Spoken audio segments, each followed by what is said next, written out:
This is K. Himaja, lecturer in EEE Department, SRRS Government Polytechnic Sirisilla. This part 17 presents the definition of the different terms in utilization.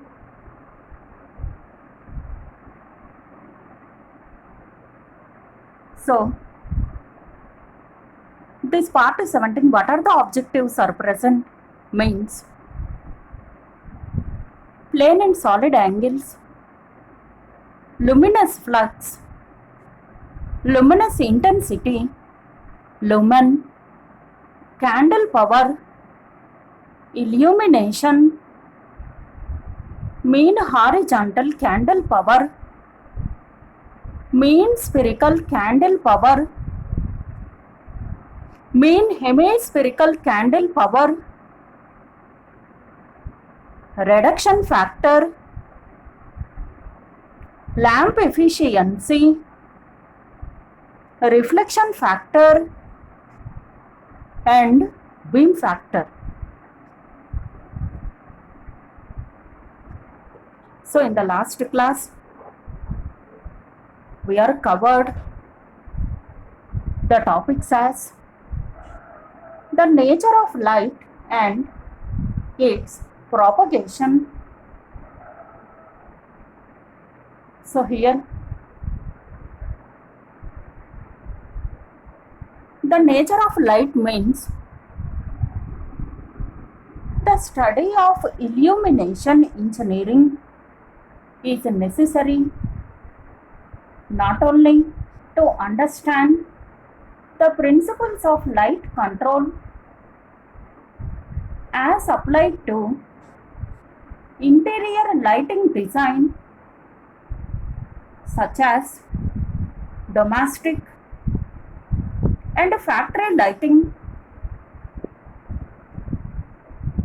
but also to understand outdoor applications such as highway lighting and flood lighting.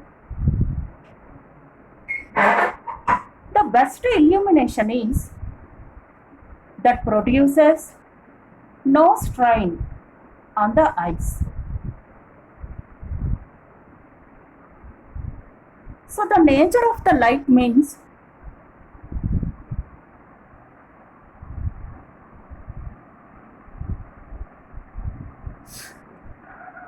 a hot body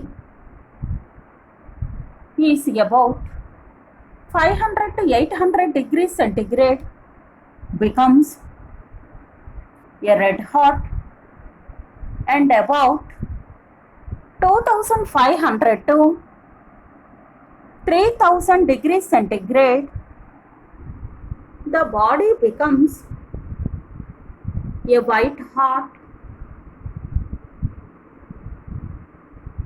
So in the red hot, the wavelength of the is sufficiently large and the energy is available in the form of heat.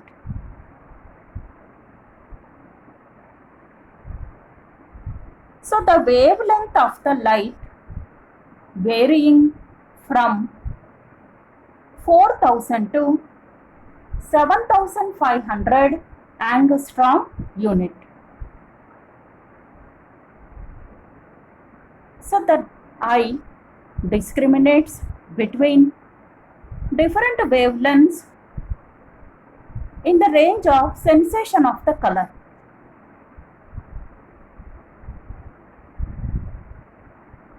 So the wavelength is varying from 4000 to 7500 angstrom unit.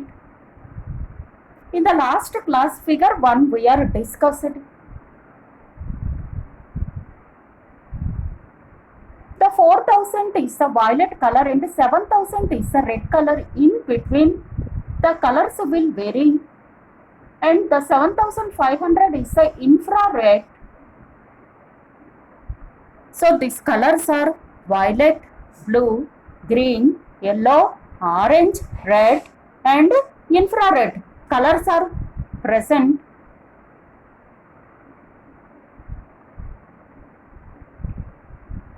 The human eye is most sensitive for a wavelength of 5500 angstrom unit.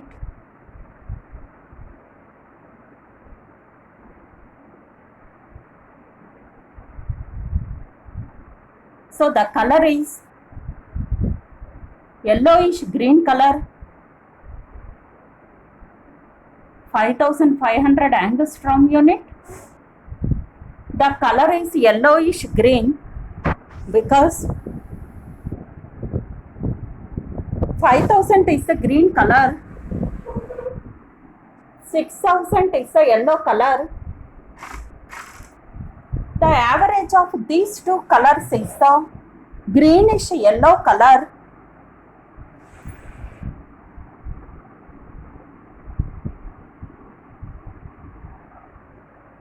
So 5500 angstrom unit corresponds to the greenish yellow color, and also the drawback of this, it is not suitable for most of the applications since yellowish green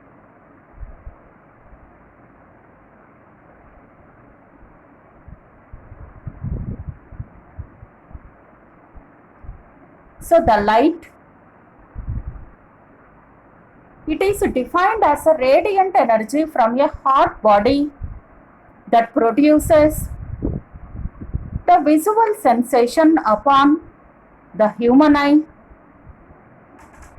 and it is denoted by the letter Q. It is similar to watt hours in electrical engineering.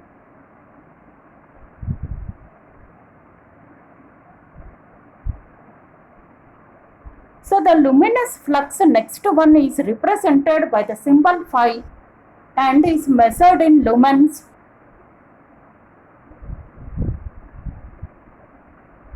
So the radiant flux in the form of light waves lies in between 4000 to 7000 angstrom units.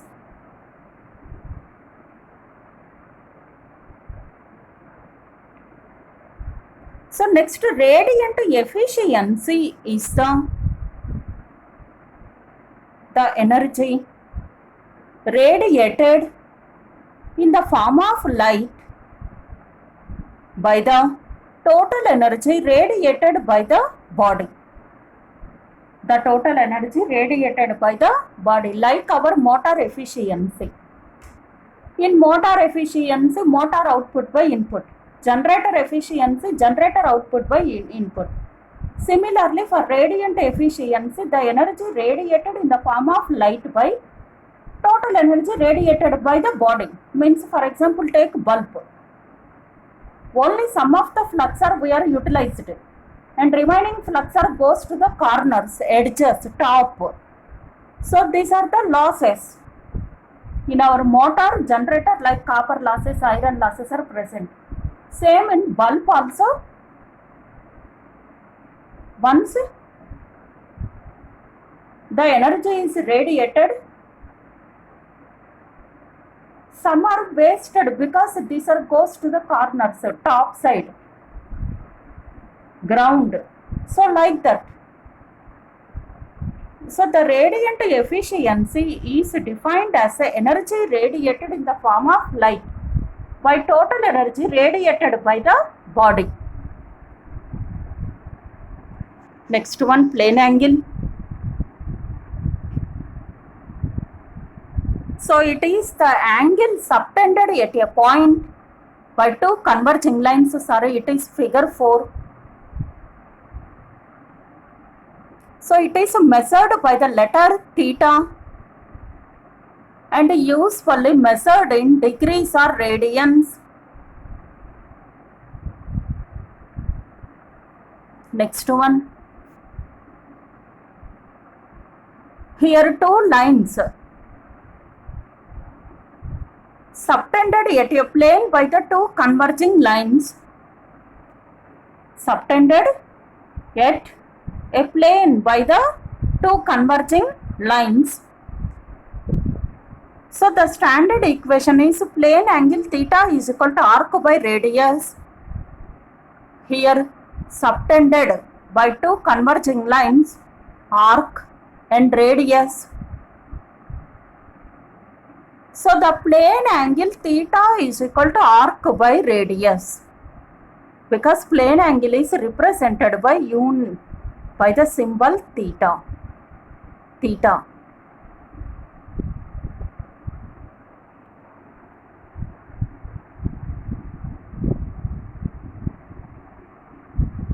Solid angle. So the solid angle is the angle subtended at a point in space by an area, that is the angle enclosed in the volume formed by numerous lines lying on the surface and meeting at the point. Here the area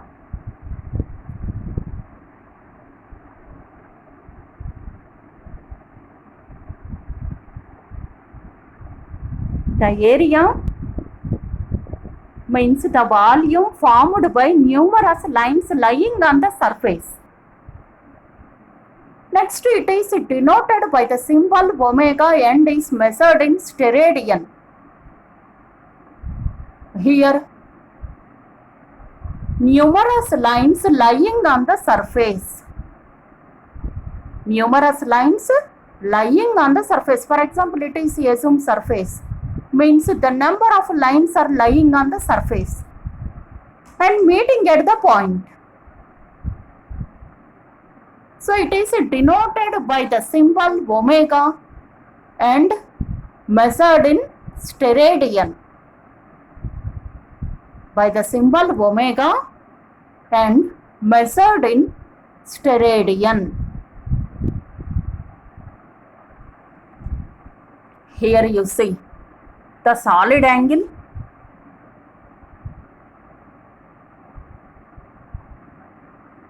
omega is equal to area by radius square, where this is the area, because the area, the number of lines lying on the surface. So the largest solid angle subtended at the center of the sphere is equal to area of sphere by radius square, 4 pi arc square by arc square, means 4 pi steradian. This is important. The solid angle is equal to 4 pi steradians. Solid angle is equal to 4 pi steradian. Very, very important. Solid angle represented by omega. This value equals to 4 pi steradian, means 4 into pi steradian. So the relation between plane angle and solid angle. Relation between plane angle and solid angle. So the plane angle is represented by the letter theta and solid angle is represented by the letter omega.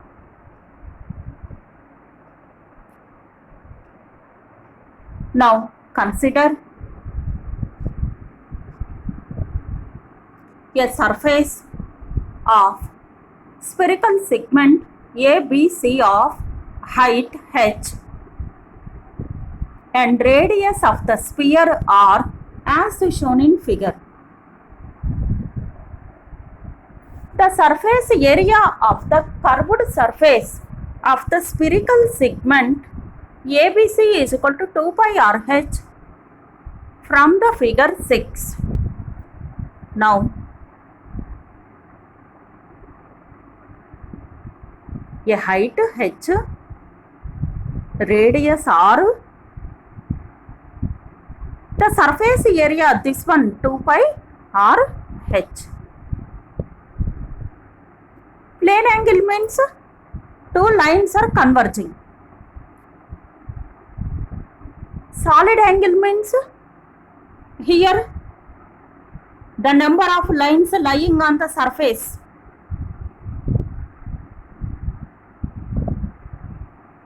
Plane angle means the two lines are subtended at a point in a plane by two converging lines. That is plane angle. Solid angle. The area enclosed in the volume by numerous lines lying on the surface. Numerous lines lying on the surface. So take ABC of spherical segment area, curved surface. So the surface area of the curved surface is 2 pi RH. So this is a sectional view for solid angle. So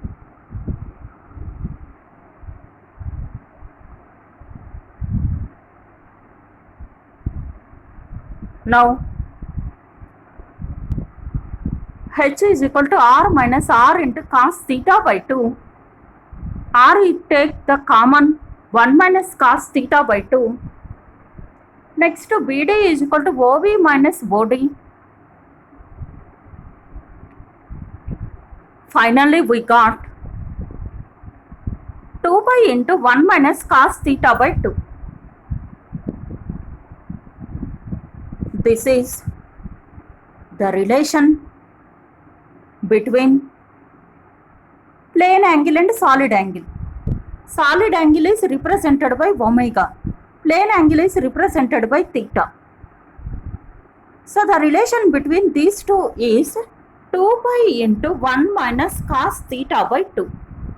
2 pi into 1 minus cos theta by 2. So the equation 3 presents the relation between plane angle and solid angle.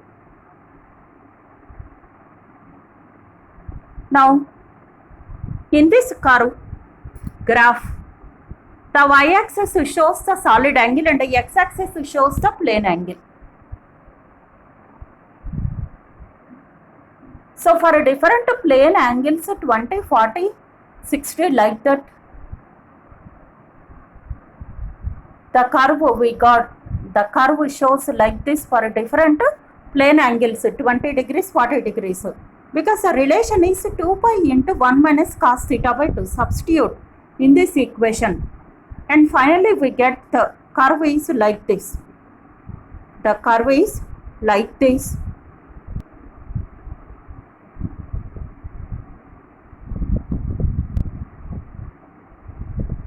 So the luminous intensity in a given direction is defined as the luminous flux emitted by the source per unit solid angle.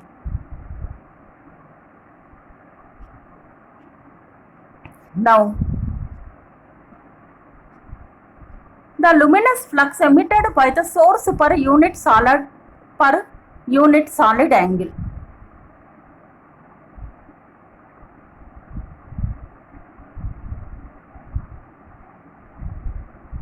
Unit solid angle, how many luminous flux are emitted? That is luminous intensity. So for unit solid angle, how many flux are emitted by the source? So it is denoted by the symbol I and is usually measured in candela. So So let F be the luminous flux crossing a spherical segment of solid angle omega. So the luminous intensity is equal to flux per omega, lumens per steradian or candela.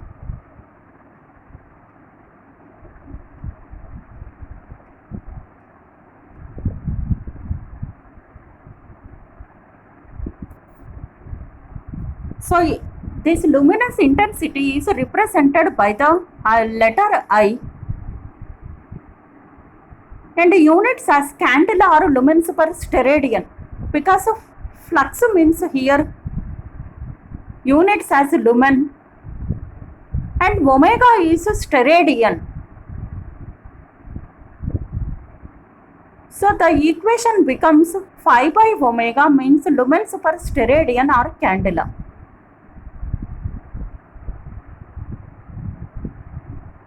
Next one, lumen. It is a unit of luminous flux. It is defined as a luminous flux emitted by the source of 1 candle power per unit solid angle in all directions. In all directions.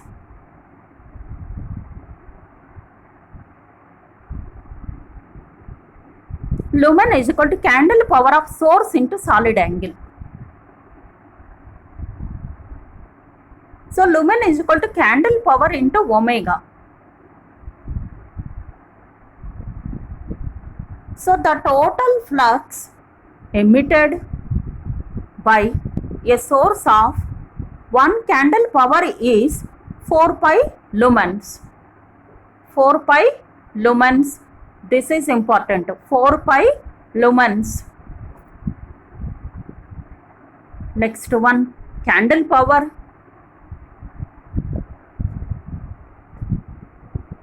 So the candle power of a source is defined as the total luminous flux lines emitted by that source in a unit solid angle.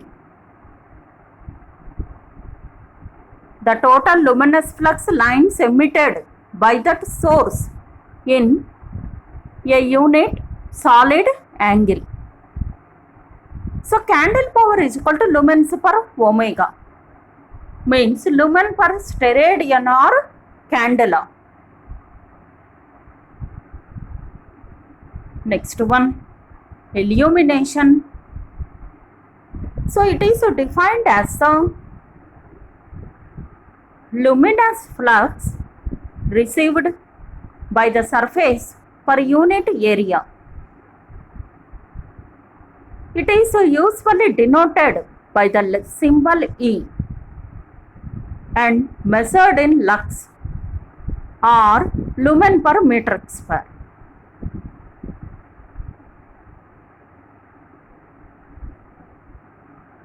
So illumination is denoted by the letter E and is measured in lux.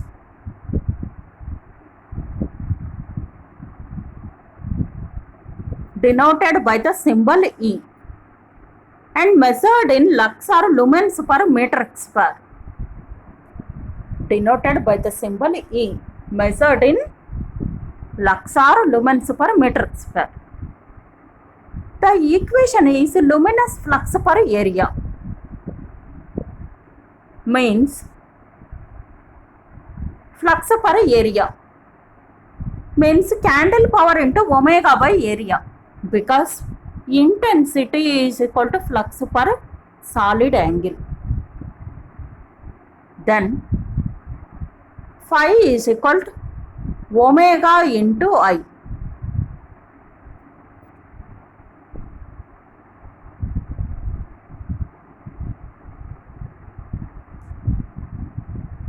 So from this equation, phi by area.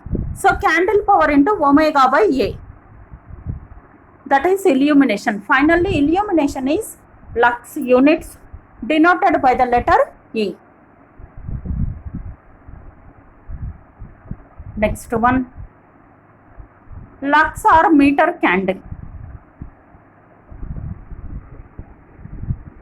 So it is defined as the illumination of the inside of a sphere of radius 1 meter and a source of 1 candle power is fitted at the center of the sphere.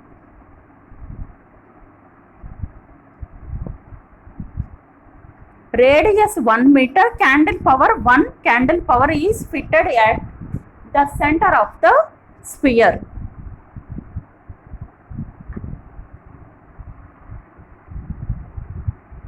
Next one, foot candle. It is a unit of illumination and is defined as the illumination of the inside of a sphere of radius 1 foot and a source of 1 candle power is fitted at the center of it.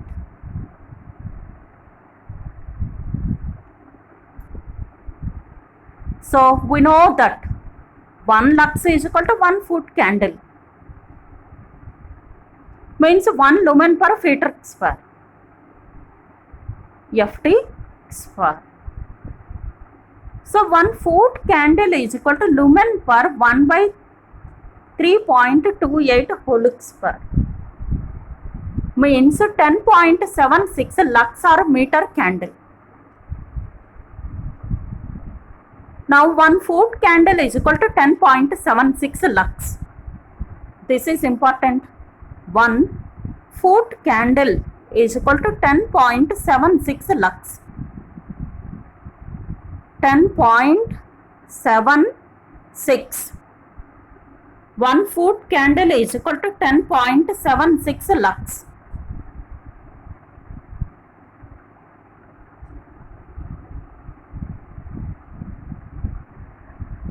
Next one, brightness. Brightness, we know. So brightness of any surface is defined as the luminous intensity per unit surface area of the projected surface in the given direction. It is usually denoted by the symbol L. If the luminous intensity of source Vi candela on an area A, then the projected area is A cos theta. So the unit of brightness is candela per meter square or candle per centimeter square or candle per FT square.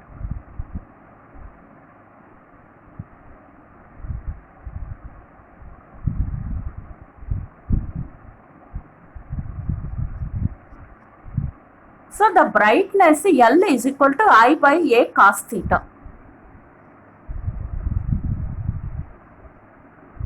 I means intensity. A cos theta means projected area. So the brightness is represented by the letter L. So the equation becomes I by A cos theta.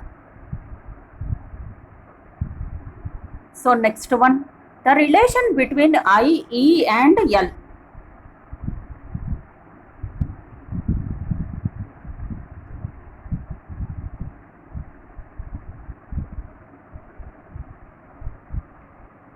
So now let us consider a uniform diffuse sphere with radius r meters at the center a source of 1 candle power and luminous intensity I. So the equation brightness is equal to I by pi r square, because I by A cos theta. I by A cos theta. I by A cos theta means I by pi r square. Next, illumination means flux per area means candle power into omega by A. Candle power into omega by A means I by 4 pi arc square into omega means that is 4 pi. Here 4 pi is included because omega is equal to 4 pi. Solid angle already we are covered. So this 4 pi cancel. Finally we got I by arc square. Illumination is equal to I by arc square. I by arc square R2. So illumination is equal to I by arc square. That this is the equation number 4. Equation number 4.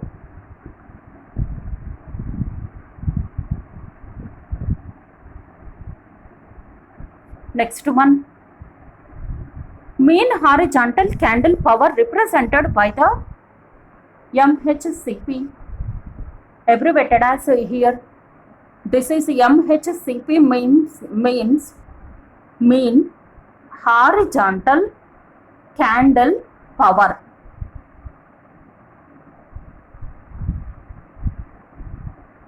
It is defined as a mean of the candle power of source in all directions in horizontal plane. So the candle power means intensity in the horizontal direction in all the directions, but it is in the horizontal plane. That is mean horizontal candle power. Next one. Mean spherical candle power, MSCP. So it is defined as a mean of the candle power of source in all directions in all planes. In all directions in all the planes.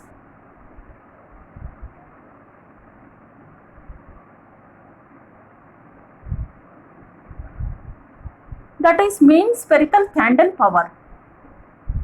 In all directions, in all planes is the mean spherical.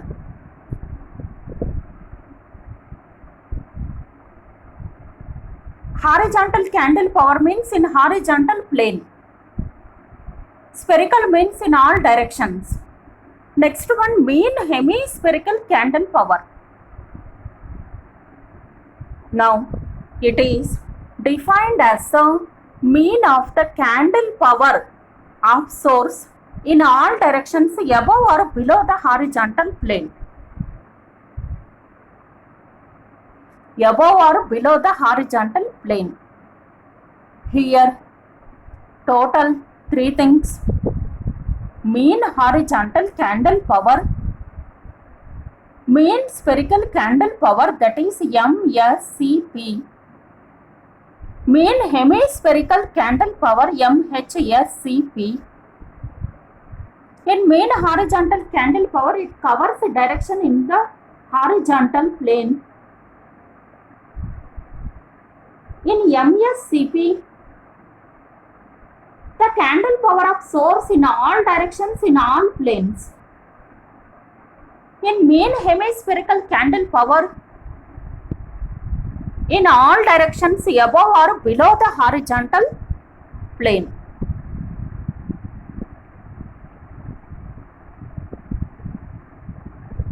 Next one, reduction factor.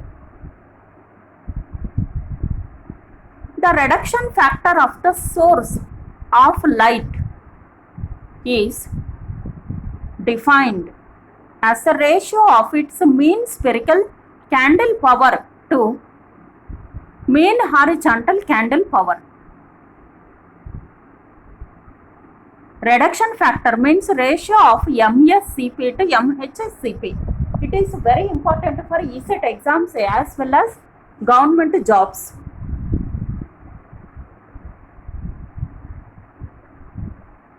So mean spherical candle power to mean horizontal candle power represents the reduction factor.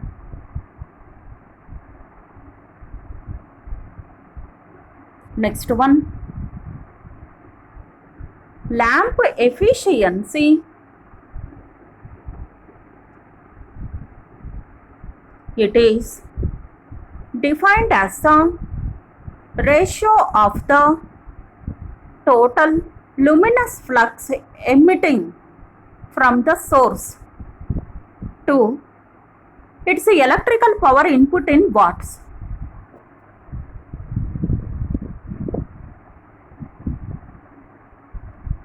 So the luminous flux emitted means output to its electrical power input. The luminous flux emitting means output from the source to electrical power input in watts. So it is expressed in lumens per watt. Expressed in lumens per watt. So the lamp efficiency means luminous flux by power input. Luminous flux by power input. Before, reduction factor means mean spherical candle power to mean MHCP, means mean horizontal candle power. Here, lamp efficiency means luminous flux by power input. Generally, motor efficiency means motor output by input. Here, the output is not equal to the input because some of the losses are present. In same our illumination also, some of the fluxes are wasted because some of the fluxer goes to the corners, edges, top and like that. So some of the fluxes are wasted. So the power input is not equal to all the fluxes emitted from the source to the utilized flux.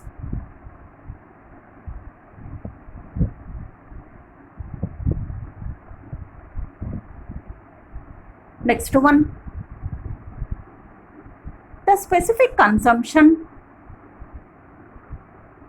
It is defined as the ratio of electrical power input to its average candle power. Input to average candle power.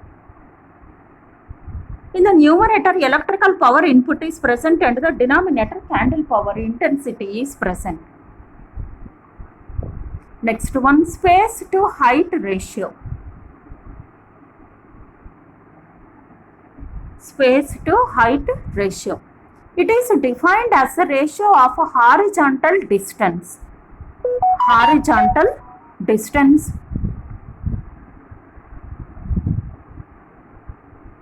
Horizontal distance between adjacent lamps to the height of their mountings. Horizontal distance between adjacent lamps to the height of their mountings.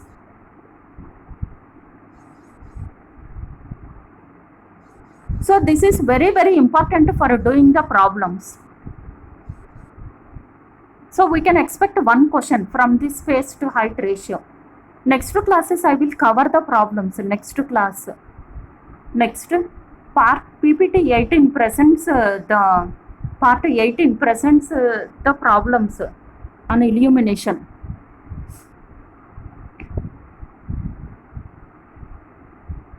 Next one.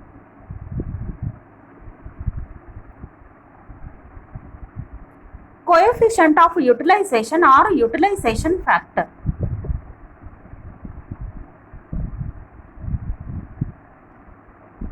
So it is defined as the ratio of total number of lumens reaching the working plane to the total number of lumens emitting from the source.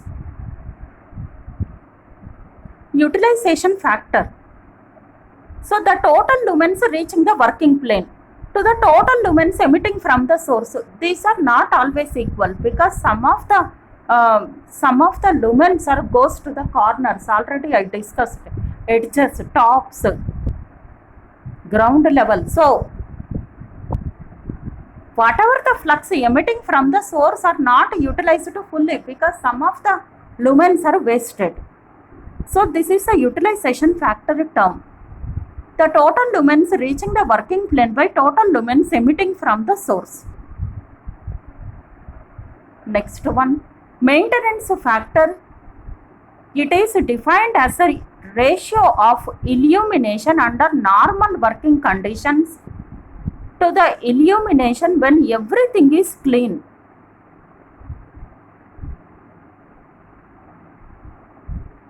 So its value is always less than 1. Because here the first point goes to under normal working conditions to the illumination when everything is clean. For example, take the bulb. If the bulb is very dirty, the lumens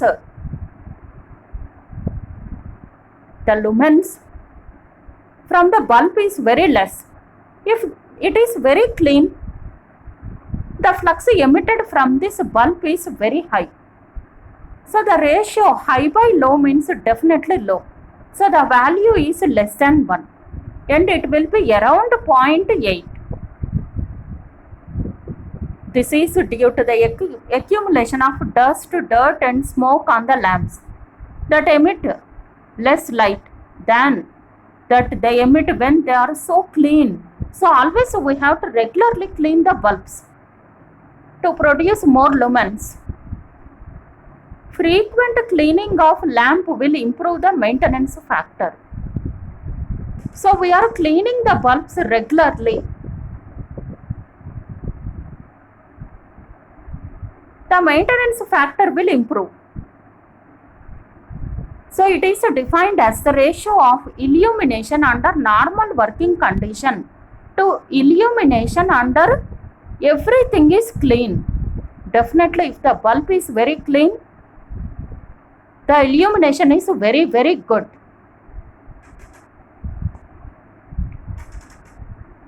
Next one, depreciation factor. It is defined as the ratio of initial illumination to the ultimate maintained illumination on the working plane. So it is the inverse of the maintenance factor.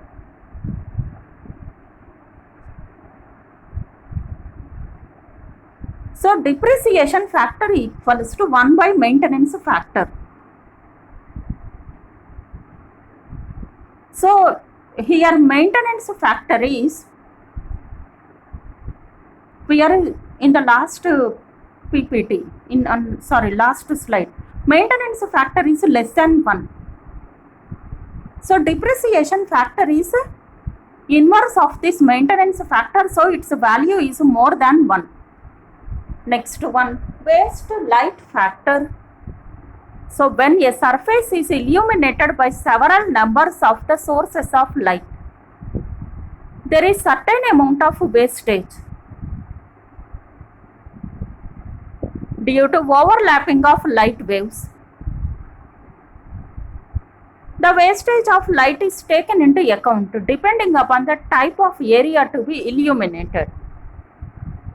So for rectangular area it is 1.2 and for irregular area it is 1.5 and objects such as statues, monuments, etc. So we are then several number of sources of light. So then there is a wastage of overlapping of light waves. This is the name as waste light factor, overlapping of lights. So this value is 1.2 and 1.5. For rectangular area 1.2 and for irregular surface it is 1.5. Next one, absorption factor.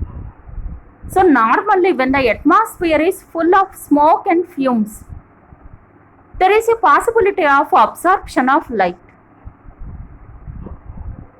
Hence, the total lumens available after absorption of the total lumens emitted by the lamp are known as absorption factor. If the climate is smoke and fume, then there is a chance to absorption of light. So absorption factor is equal to the total lumens available after absorption by the total lumens given out by the lamp. The total lumens available after absorption by the total lumens given out by the lamp, that is absorption factor. Next one, the reflection factor or coefficient of reflection. So when light rays impinge on a surface, it is reflected from the surface at an angle of incident. So a portion of incident light is absorbed by the surface.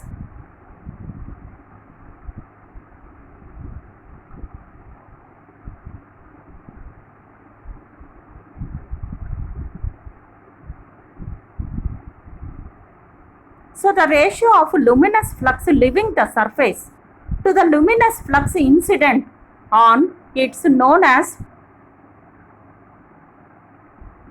reflection factor. Here reflection means we know reflected.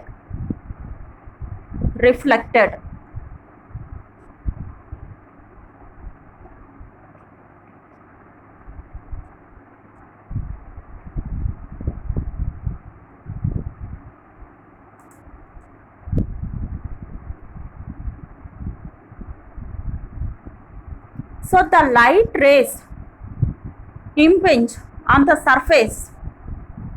It is reflected from the surface.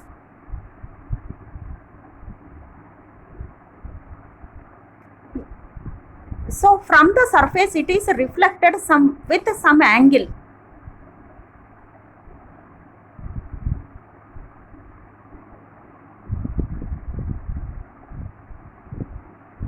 So a portion of the incident light is absorbed by the surface.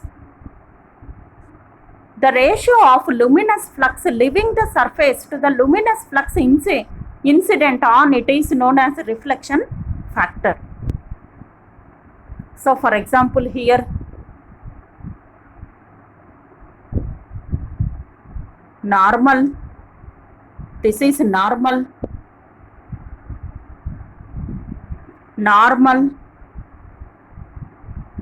surface, assume surface, this is surface.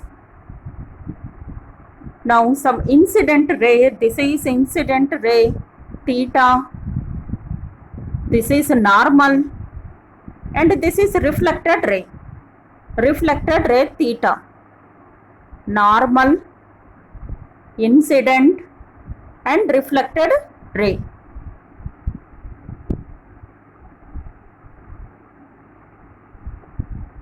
So a portion of the incident light is absorbed by the surface. So the reflection factor is the luminous flux leaving the surface to the luminous flux incident on it is known as reflection factor. So its value will be always less than 1. Next one, beam factor. So it is defined as the ratio of lumens in the beam of a projector to the lumens given out by the lamps. Its value is from 0.3 to 0.6. So this factor is taken into account for the absorption of light by reflector and front glass of the projector lamp. So in this part we are covered the number of terms: plane and solid angles, luminous flux, luminous intensity, lumen, candle power, illumination, mean horizontal candle power, mean spherical candle power, mean hemispherical candle power, reduction factor, lamp efficiency, reflection factor and wing factor. Thank you for watching this video.